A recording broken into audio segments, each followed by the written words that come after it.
Incidente mortale nella notte lungo l'autostrada A4 all'altezza di Pianiga in direzione Milano. A perdere la vita Daribor Jurecek, 60enne originario della Repubblica Ceca, a bordo di un furgone che si è scontrato con un auto articolato.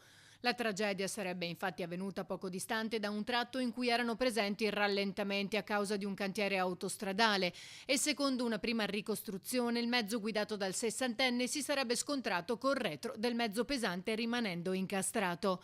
Illeso il camionista alla guida del tir, di nazionalità italiana.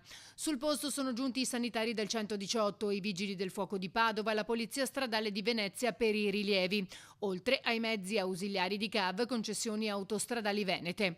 Il tratto dell'incidente è stato chiuso per consentire le operazioni di soccorso e subito si è formata una lunga coda di mezzi pesanti. Sono stati avviati gli accertamenti del caso, tra cui gli approfondimenti necessari al tachigrafo per verificare la velocità dei veicoli e capire se il tir abbia rallentato per la presenza del cantiere.